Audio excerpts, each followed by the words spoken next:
وقال ربكم ادعوني أستجب لكم. Assalamualaikum warahmatullahi wabarakatuh. Beri kami motivasi dalam situasi pandemi ini. Suami tidak bisa bekerja, yang hanya kuli bangunan sana sini. Proyek ditutup dan kami tidak ada pemasukan sama sekali karena mengandalkan gaji harian. Jazakumullah khairan. Cobaan dari Allah Subhanahu wa taala. Ini cobaan. Dan bukan cuma Anda, tapi semua orang diuji. Lalu bagaimana cara kita melewati cobaan, teman-teman sekalian? Saya coba berikan beberapa kiat. Yang pertama, Anda yakin kulla yusibana illa ma kataballahu lana. Allah mengatakan dalam Al-Quran, ya, katakanlah kami tidak akan ditimpa kecuali dengan apa yang sudah Allah catatkan buat kami. Memang Allah takdirkan di detik ini, di waktu ini sedang ada cobaan seperti itu. Tetapi ini harus dikemas dengan ayat yang lain, yaitu inna ma'al usri yusra, ya. Fa inna ma'al usri yusra. Sungguhnya di setiap kesulitan akan ada kemudahan, di setiap kesulitan pasti ada kemudahan. Jadi saya yakin Anda masih banyak memiliki kemudahan. Seperti misalnya Anda masih bisa bernafas, masih bisa melihat, masih bisa mendengar gitu kan. Dan Allahu a'lam, mungkin Anda juga sampai hari ini 8 hari Ramadan Anda masih bisa, ya, hidup, puasa, makan dan seterusnya. Tapi mungkin kekurangan karena pendapatan yang biasa rutin datang ini sudah nggak ada. Mungkin juga Allah Subhanahu wa taala menggerakkan beberapa hamba-hambanya yang memenuhi kebutuhan Anda. Teman-teman, coba bergantung kepada Allah Sang Pencipta. Dan jangan ragu tentang masalah itu. Bergantung kepada Allah Subhanahu wa taala. Saya ingin berbagi sebuah kisah. Menukil sebuah kisah seseorang yang sangat susah hidupnya. Dari orang-orang, kisah klasik dulu tentunya. Dia sangat susah sekali hidupnya. Dan saking susahnya sampai dia bilang, dia ceritakan dirinya, saya cuma hidup dari pendapatan harian saya. Dia bilang satu waktu, saya keluar, ingin mencari rezeki. Pada hari itu betul-betul tidak ada sumber rezeki. Kenapa yang saya dapat hari itu yang dipakai makan gitu. Dia bilang saya sudah keliling sana sini tidak ada makanan. Dan sampai saya tidak pulang ke rumah sampai di awal malam. Selepas Isya lebih. Istri sama anak saya sudah menunggu. Kemudian saya pun pulang ke rumah. Begitu pulang ke rumah, dibuka pintu, disambutlah oleh anak dan istri. Dengan harapan selain menemui saya juga mereka berharap bisa ada makanan dan minuman seperti biasa. Tapi karena istri saya melihat di tangan saya tidak ada sama sekali bekal apa-apa. Maka saya pun duduk, kemudian diberikan air putih lalu dia bertanya. Apa hari ini nggak ada bekal makanan? Lalu saya menjawab, sama sekali saya nggak temukan pekerjaan. Saya tidak tahu harus mencari di mana lagi. Lalu kata istrinya, lalu apakah kita harus tidur dalam kondisi kelaparan? Saya sama anak-anak betul-betul belum makan sama sekali dari pagi gitu. Maka kata dia, baik, saya istirahat sejenak, baru saya akan keluar cari rezeki lagi. Mudah-mudahan malam ini Allah berikan kepada kita. Kata istrinya, baiklah kalau gitu. Subhanallah, tanpa mengenal letih, laki-laki yang soleh ini dia keluar dari rumahnya. Dan waktu dia keluar sudah masuk, kalau kita sekarang jam 12 malam. Zaman dulu belum ada lampu kayak kita sekarang. Mungkin di jam 10 malam aja kalau kita sekarang itu sudah, zaman dulu orang sudah tidur semua. Gelap. Maka dia pun jalan, dia tidak tahu mau kemana sambil dia berdoa kepada Allah SWT. Ya Allah, kemana langkah kakiku ini? Aku sendiri belum makan seharian, anak istriku juga belum makan. Berikanlah kami rezeki. Sambil berjalan, dia bilang mata saya tiba-tiba melihat sebuah masjid. Di sekitar rumahnya, tidak jauh dari rumahnya. Gelap, nggak ada lampu kan. Zaman dulu belum ada lampu, orang pakai sumbu, pakai minyak, dinyalakan. Kemudian baru terang, itu pun sangat kecil penerangannya sebagaimana kita tahu kalau pakai sumbu. Maka dia coba nyalakan api, menyala, kemudian dia wudhu, dia sholat. Dia tidak tahu harus buat apa lagi. Mulai ada sholat, habis sholat dia berdoa kepada Allah Subhanahu wa taala supaya dimudahkan, dikasih rezeki, dikasih segala macam dan dikeluarkan dari masalah kemiskinan ini. Setelah itu subhanallah terjadi pada malam itu, penguasa di wilayah itu, kalau kita bisa bahasakan rajanya, gelisah nggak bisa tidur dan seperti orang ketakutan akan meninggal dunia. Hatinya terdorong untuk bersedekah. Maka dia mengambil beberapa kantong isinya emas, kan? Lalu dibawa sama dia dan dia bilang, ya Allah, hatiku sangat gelisah, aku takut meninggal sementara aku masih belum memiliki bekal yang cukup bertemu denganmu. Maka izinkanlah hambamu ini bersedekah di jalanmu. Dia bawa berapa banyak karung yang dia bisa bawa, karung-karung kecil, bungkusan emas semuanya. Dia naik kuda dan dia mengatakan, ya Allah, dan aku minta petunjuk kepadamu. Aku tidak akan memegang tali kekangan kudaku ini, aku biarkan jalan. Raja tidak minta dikawal oleh siapapun. Tergerak hatinya begitu.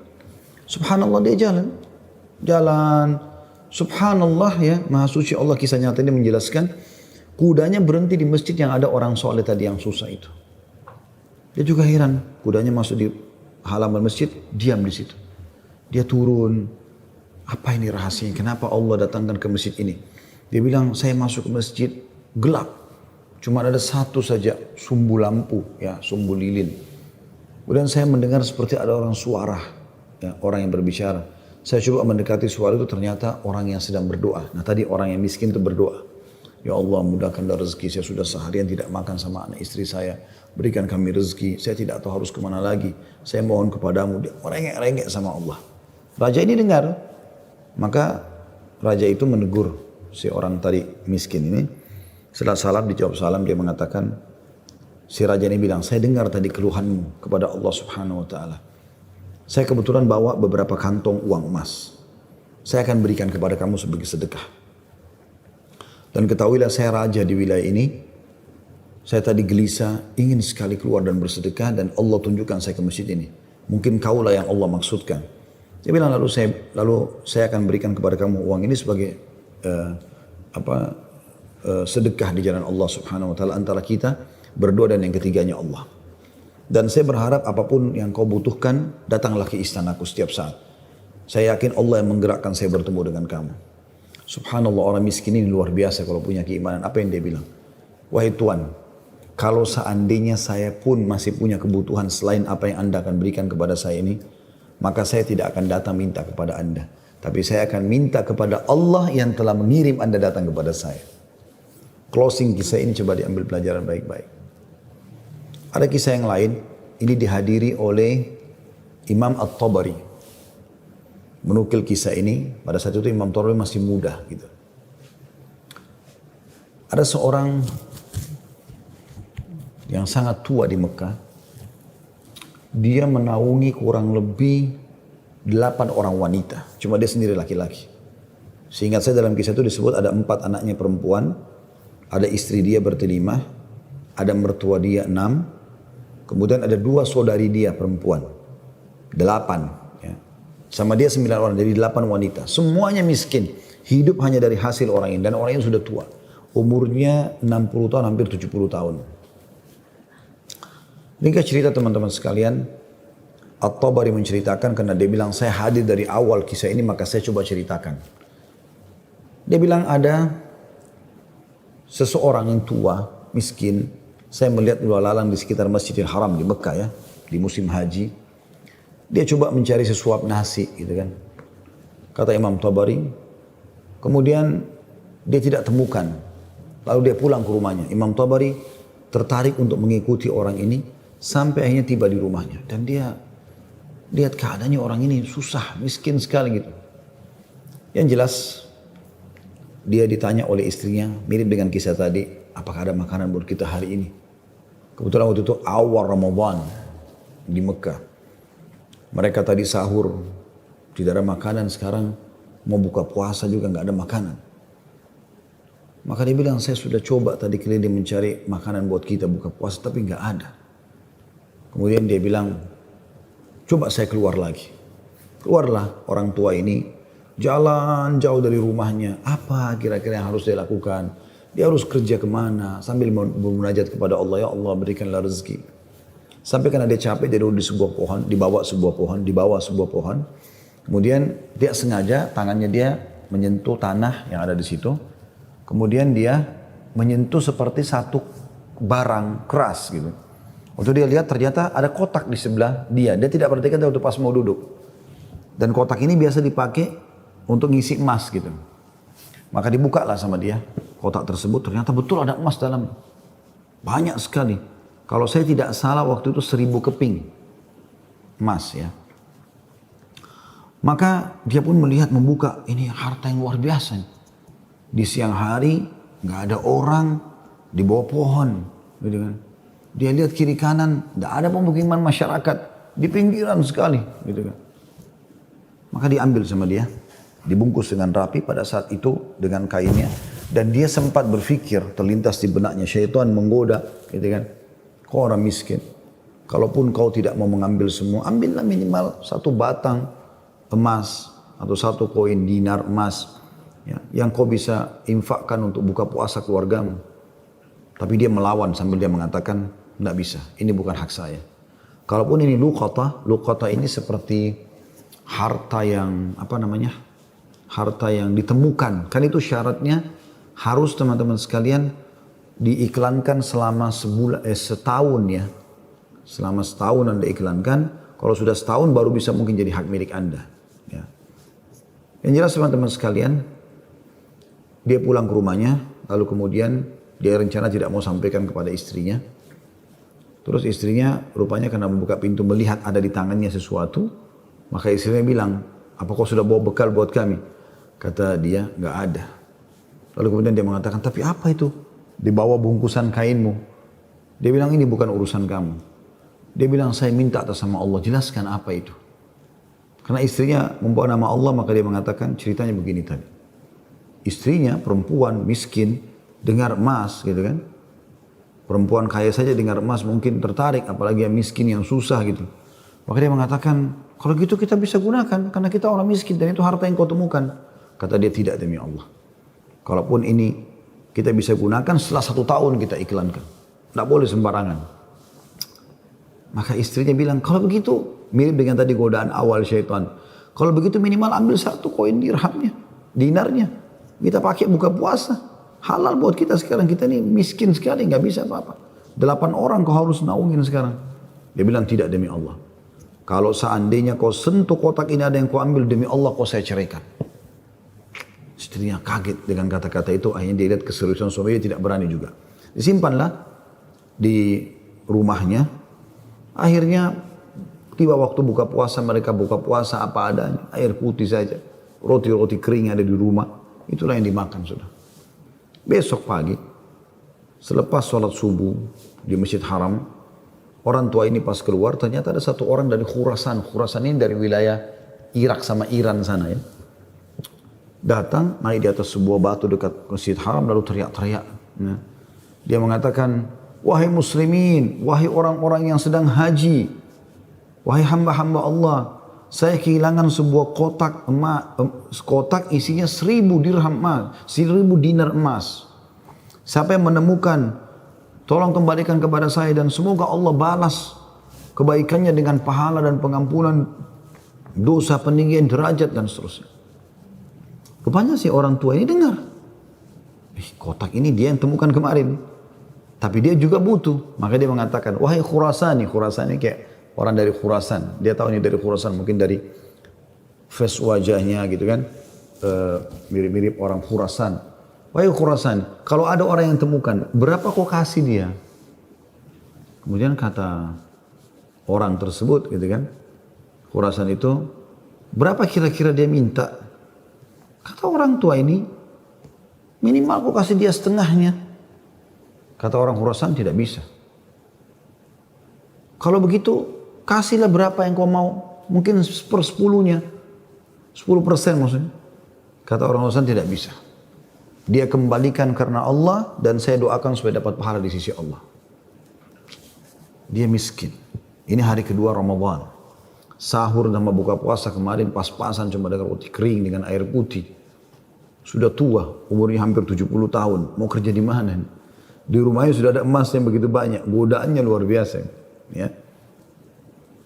Ini teman-teman mohon maaf agak panjang saya sampaikan dan saya jawab pertanyaan ini karena saya melihat memang ini permasalahan yang dihadapin sekarang ya. Dan butuh jawaban secara keimanan. Apalagi tadi penanya tadi minta semacam motivasi apa yang bisa disampaikan. Jadi saya harus menyampaikan kisah ini. Mudah-mudahan teman-teman yang sedang menghadapi PHK, lagi susah kayak tadi ibu ini berkeluh kesah, suaminya hanya kuli bangunan, sekarang lagi berhenti dan segala macam. Insya Allah diberikan jalan keluar. Baik, kita kembali ke kisah tadi teman-teman sekalian. Maka orang ini pulang ke rumahnya lalu dia mengatakan, wahai istriku, aku sudah temukan pemilik emas ini. Kata istrinya, alhamdulillah kalau begitu. Bagaimana perkembangan? Tapi saya minta sama dia supaya dia bayar. sesuatu. Terus negosiasi dia tanya mau berapa, saya bilang sekitar setengahnya, dia nolak, ya sepertiganya menolak, seperempatnya menolak, sampai saya terakhir tekankan sepersepuluhnya saja, dia juga nggak mau. Dia hanya mau doakan saja. Kata istrinya, coba kau kembali ke dia, siapa tahu dia masih mau negosiasi. Ya kan? Dia bilang baiklah.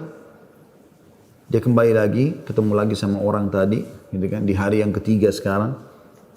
Maka orang itu sama orang Khurasan naik ke atas batu yang sama dekat Masjid Haram. Wahai muslimin, wahai orang-orang yang haji, wahai hamba-hamba Allah, ada nggak menemukan peti saya isinya 100.000 dinar emas, gitu kan?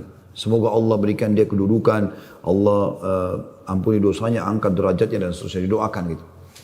Datang lagi orang tua ini mengatakan, wahai Khurasan, saya sudah bilang sama kau kemarin, berilah upah. Mungkin kalau kau tawarkan upah, orangnya mau mengembalikan penemunya. Kata dia, berapa paman saya kasih? Dia bilang, saya bilang kemarin 1/10. Orang sana mengatakan, enggak, saya enggak mau. Kalau begitu, berikan dia 1 saja. 1%, 1 saja.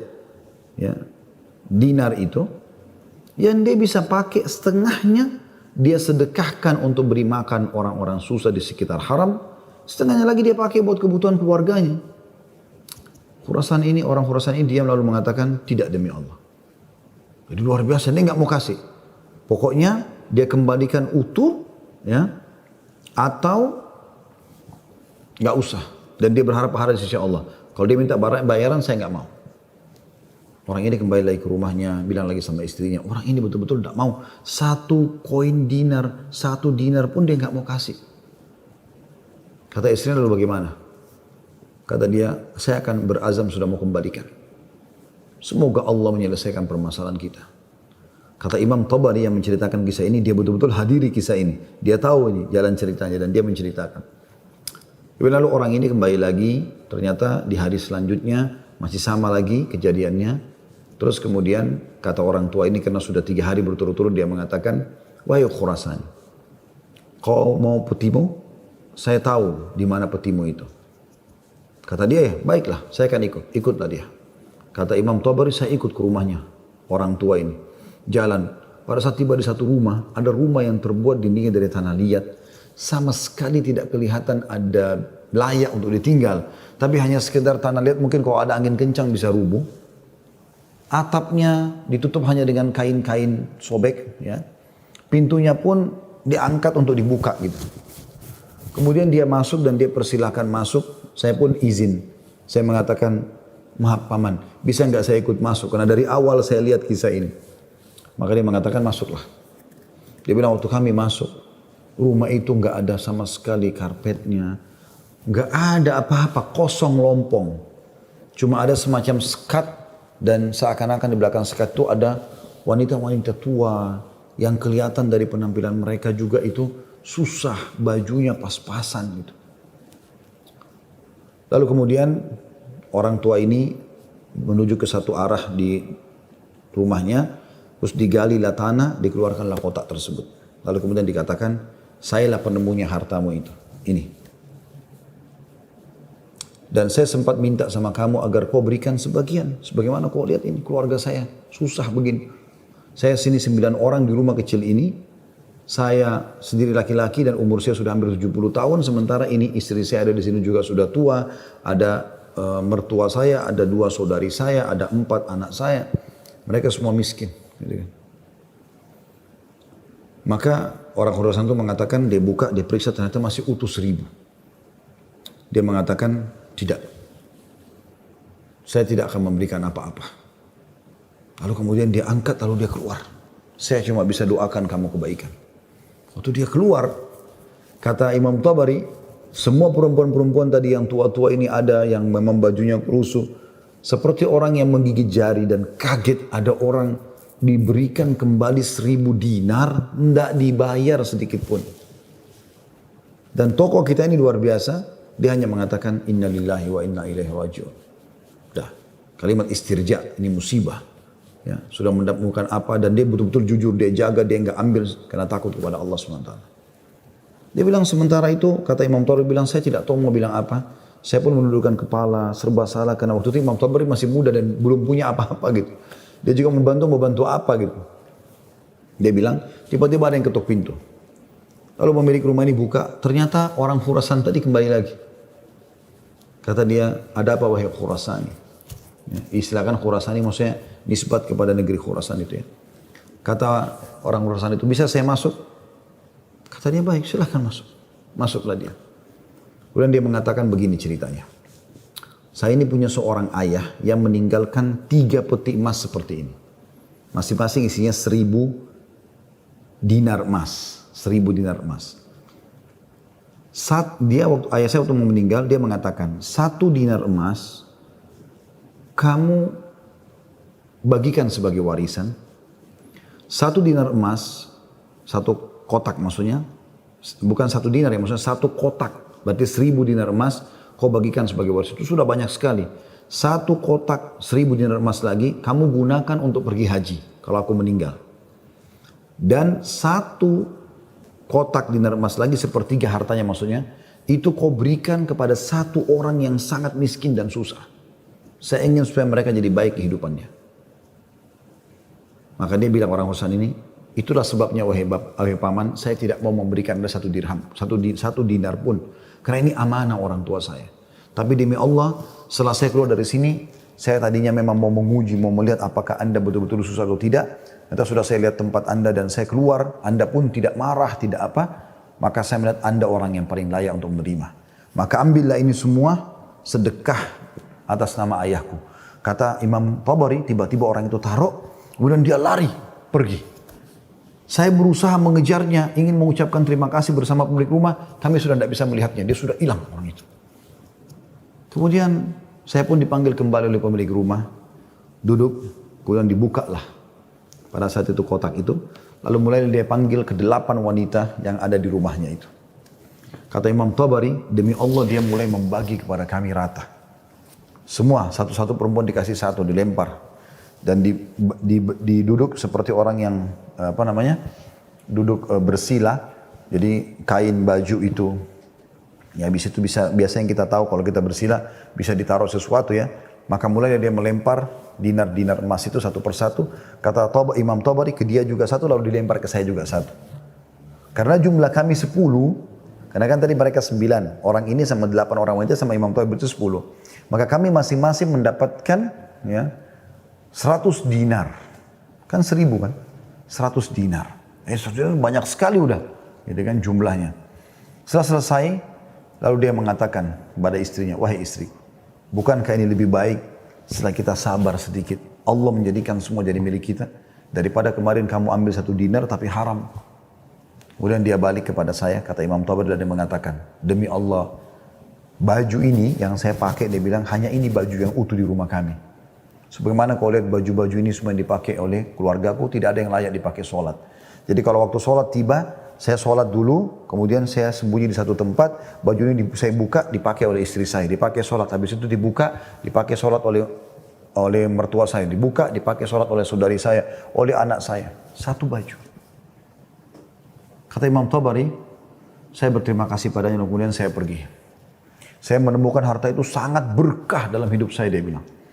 Dan saya pada saat itu ingin berterima kasih, saya ingin membeli sesuatu yang bisa dipakai buka puasa, maksudnya datang ke tempatnya dia.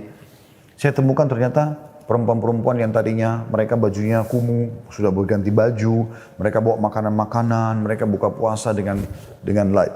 Kemudian saya pulang, dia bilang, kata Imam Tabari.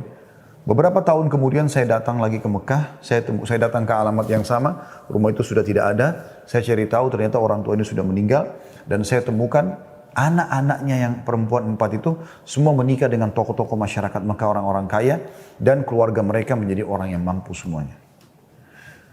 Butuh kesabaran akhi dan ukhti. Yakinlah, Allah tidak akan membuat kita susah. Allah tidak ingin itu. Tapi cobaan lagi datang, apalagi bukan kepada Anda sendiri. Selanjutnya juga saya sarankan sunnah Nabi SAW, kalau kita sedang diberikan cobaan, lihat orang yang di atas kita.